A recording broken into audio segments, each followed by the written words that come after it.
Hello, my name is Kylie and welcome to Earthquakes, Volcanoes, and Tsunamis. In this video, you'll learn about all the parts of the Earth and how it shakes, rattles, and blasts. Let's get down to Earth.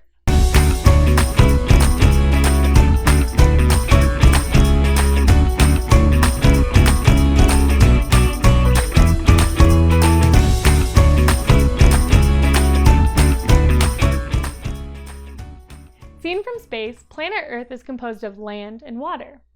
But did you know that the Earth is made up of more than what the eye can see?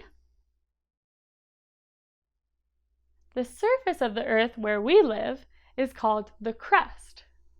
It is actually a thin layer of rock.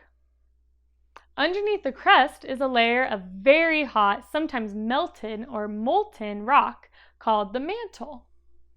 And at the very center of the Earth there is the core. The deeper into the Earth we go, the hotter it gets. The core is actually made up of two parts, the outer core and the inner core. The outer core is made up of molten or melted rock, and it is like the texture of pudding. And the inner core is solid.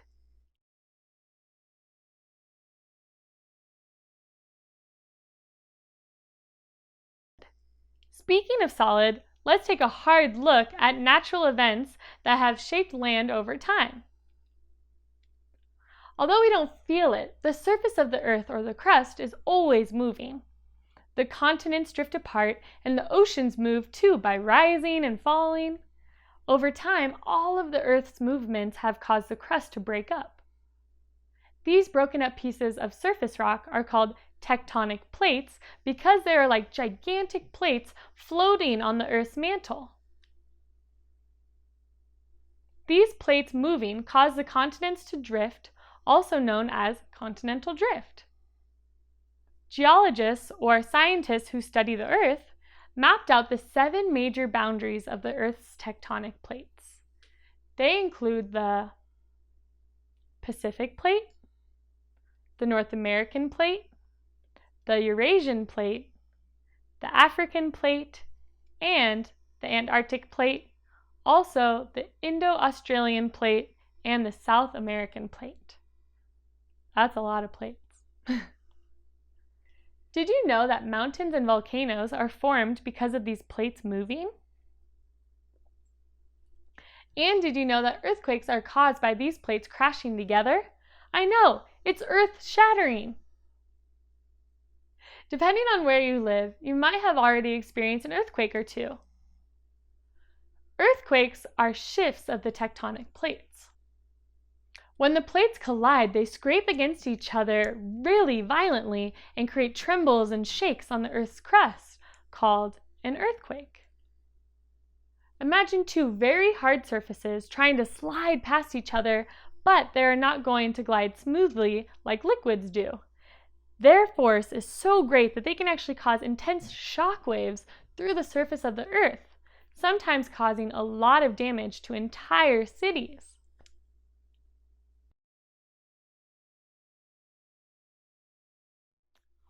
Why couldn't the two tectonic plates be friends? Because there is too much friction between them. The plate edges that bang up against each other are called fault lines. You may have heard that the places most likely to have earthquakes are those along fault lines. That's why some states or provinces have more chances of earthquakes than others. The San Andreas Fault, that's where I live, is a fault line that runs through California and is 750 miles long. There are 3 main types of faults: strike-slip fault, normal fault, and reverse faults. Strike-slip faults are rocks sliding past each other horizontally or side to side. The San Andreas is a strike-slip fault. Normal faults are 2 blocks of crust spreading apart to create a space or a valley, such as the Basin and Range Province in the western USA. And reverse faults are when one block of crust is thrust above another. These types of faults are found where tectonic plates push up mountain ranges, like in the Rocky Mountains or the Himalayas. Don't worry, it's not your fault if you can't remember all of this information at once. You'll get a chance to practice later. Scientists who study earthquakes are called seismologists, and they use a scale to measure the force of an earthquake. This scale is called the Richter scale, and it measures the intensity or magnitude of earthquakes on a scale of 1 to 10, where 1 is not powerful and 10 is tremendously destructive. You might sometimes hear that an earthquake measured 6.2 on the Richter scale. This means, depending on how long it quaked, the damage to a city can be quite serious. Earthquakes have aftershocks, or a series of smaller tremors that happen following a really large earthquake. We know that they are actually aftershocks and not another earthquake because they occur in the same area and zone as the major earthquake did, just at a lower magnitude. This focus point, or the point where the earthquake first starts, is called the epicenter. Here's a fun fact. Every hour, the earth quakes about 900 times, but most of them cannot be felt by humans because they are minor itty-bitty quakes. Whew! Tectonic plates are constantly shifting also, which causes other things to happen to the Earth. When magma or molten rock from the Earth's mantle pushes the surface of the Earth, the pressure of the magma forms domes or mountains.